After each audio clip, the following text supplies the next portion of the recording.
Donc ici, on a 6 DL à calculer. Et l'intérêt de cet exercice par rapport aux autres, c'est que c'est des DL qui sont en dehors de 0.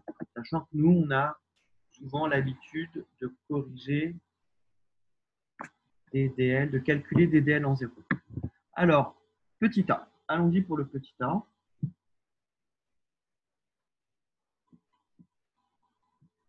Là, l'idée, évidemment, c'est d'utiliser les formules trigonométriques. Donc, je vais prendre un x réel. On a bien sinus. Alors, je vais plutôt appeler ma variable t. Donc, je vais prendre t un nombre réel. Et on a sinus de pi sur 3 t. Donc, sinus de pi sur 3 plus t, c'est égal à sinus de pi sur 3 fois cosinus t, plus cosinus de pi sur 3 fois sinus t. Et ça va être... Donc, on peut trouver maintenant ici... Alors, est-ce qu'on va avoir des simplifications d'ordre? Non, on ne va pas avoir de simplification d'ordre. Pourquoi?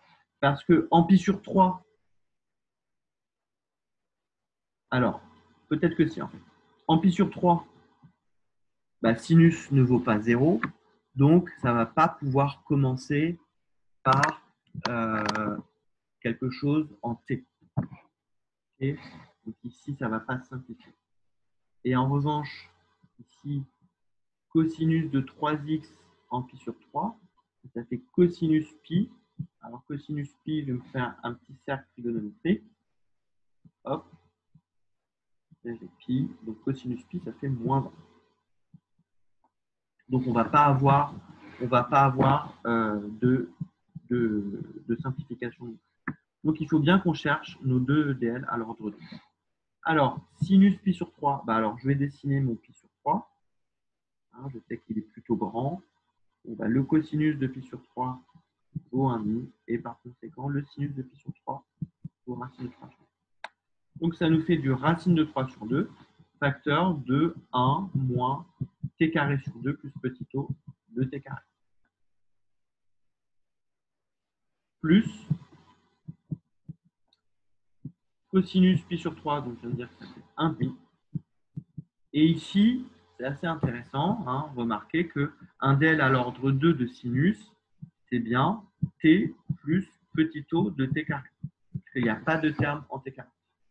Et donc, quand on a terminé de calculer tout ça, le terme constant, ça vaut racine de 3 sur 2. Le terme en t, j'en ai un seul, ça vaut plus t sur 2. Et le terme en t carré, ça me fait du racine de 3 sur 4 t carré. Donc là, j'ai calculé un développement limité de sinus en pi sur 3. Okay, donc déjà, c'est quelque chose d'une technique à connaître. Ça me fait un DL de sinus en pi sur 3 à l'ordre 2. C'est suffisamment remarquable pour qu'on mette en rouge. C'est un DL à l'ordre 2 en pi sur 3 de sinus. Et donc, vous voyez la méthode. Il n'y a pas de mystère. C'est une formule trigonométrique. Alors maintenant, et cosinus de 3 fois pi sur 3 plus t est égal à cosinus de, ça va nous faire du pi plus 3t. Là, cosinus de pi plus 3t, je vais vous faire un petit cercle trigonométrique. Quand j'ai un angle x et que je lui rajoute pi, ben je me retrouve exactement en opposé tant en cos que en sin. Et donc, c'est égal à moins cosinus de 3t. Et ça, si je vendais à l'ordre 2, bah, ça fait 1 moins 3t le tout au carré sur 2 petit o t au carré.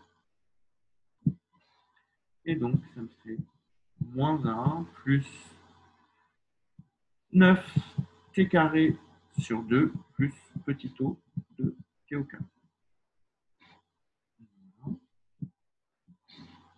Et donc, quand on fait le produit de ces deux DL, on obtient, je ne fais pas le produit, ensuite, il faudrait faire le produit. Et je ne peux pas le faire, par un petit peu plus vite. Il faut faire le produit.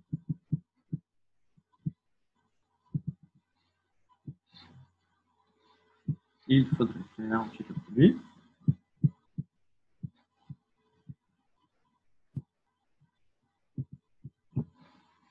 Alors, ça va être l'occasion de vérifier nos calculs à la calculatrice. Donc, avec la calculatrice, on trouve le produit. Pour aller un peu plus vite et vous montrer comment on fait la calculatrice. Avec la calculatrice, on trouve donc, notre expression cosinus. Alors non, c'était sinus. Sinus de x soit cosinus 3x est égal à moins racine de 3 sur 2 moins x moins pi sur 3. Donc ça, c'est intéressant, c'est que la calculatrice nous donne le résultat sous la forme, sous la seconde forme. C'est-à-dire, au lieu d'avoir du t, elle nous donne du x moins pi sur 3, et ensuite, elle nous donnera du x moins pi sur 3 au carré, et on aura un plus petit o de x moins pi sur 3. Donc là, je vais écrire les coefficients donnés par la calculatrice. Elle trouve un moins 1,5 pour le premier coefficient, et pour le deuxième, un 5 racine de 3. Voilà le résultat donné par la calculatrice.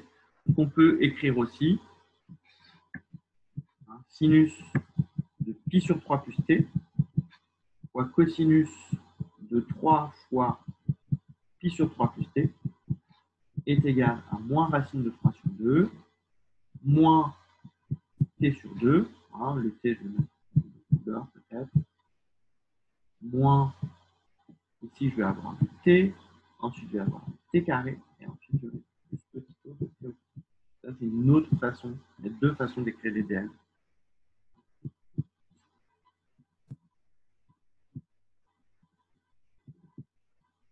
Et voilà notre DL.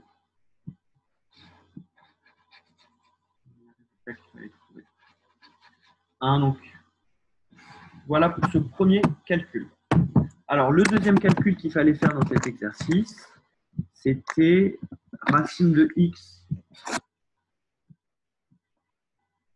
à l'ordre 2 en 1. Donc, un DL2 en 1, 2, racine de x. Bon, ça c'est cadeau. Absolument aucune réflexion à avoir ici. C'est juste, racine de x est égal à racine de 1 plus t est égal à l'ordre de 1 plus t sur 2. Et ensuite, on a dans nos souvenirs un moins t carré sur 8. Et donc, si vous voulez ça, ensuite on peut l'écrire 1 plus x moins 1 sur 2 moins x moins 1 sur 2 au carré sur 8 plus petit o de x moins 1 sur 8. Voilà un DL de racine de x quand x tend vers 1. Alors, petit c, bon, ça on l'a déjà fait. Petit c, 1 plus x quand x tend vers 1. Bon, c'est 1 sur 1 plus, et j'écris mon x, 1 plus t. Et maintenant, t tend vers 0. Donc, ça fait de 1 plus 2 t. Ça fait du 1 demi facteur de 1 sur 1 plus t sur 2. Donc, ça fait du, à l'ordre 2, ça fait 1 demi facteur de 1 moins t sur 2 plus t carré sur 4 petit o de t au carré. Et donc, au final, on trouve conclusion 1 sur 1 plus x est égal, quand x tend vers 1, bah, ça fait du 1 demi, moins x moins 1 sur 4, plus x moins 1 au carré sur 8, plus petit o de x moins 1 au carré. Voilà. Donc ça, c'est pas vraiment l'intérêt. On profite pour faire ces petits calculs, mais normalement, ça devrait vous poser aucune difficulté ce calcul-là.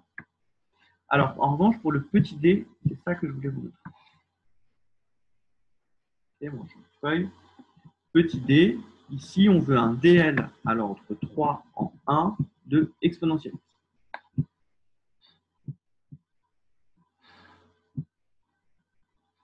Bon, bah là, tout simplement, toujours la même méthode. Le réflexe, quand on fait un DL, hein, c'est un réflexe extrêmement important. Quand on fait un DL en dehors de 0, hein, on écrit x est égal à 1 plus t. Et donc, on cherche un DL à l'ordre 3, mais cette fois-ci en 0.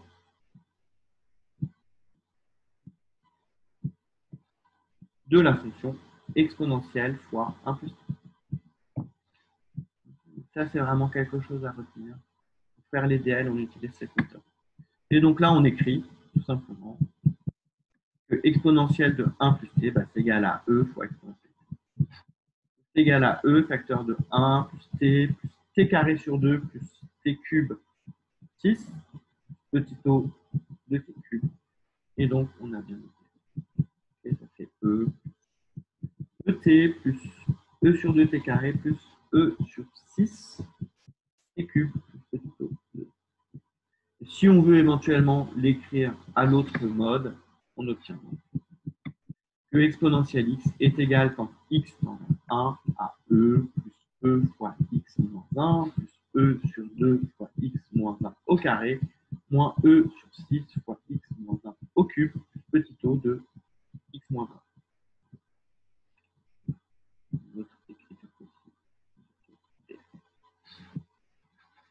Voilà pour ce DL de l'exponentielle. Alors, le petit e,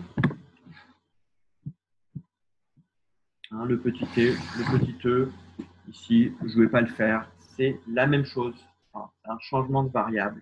C'est une formule trigonométrique, changement de variable, le petit f, pareil, c'est des changements de variables. Hein, le petit f, il y a une petite subtilité, hein, il va y avoir des simplifications d'ordre. Voilà, on va avoir des simplifications. Je vais vous expliquer dans un autre exercice.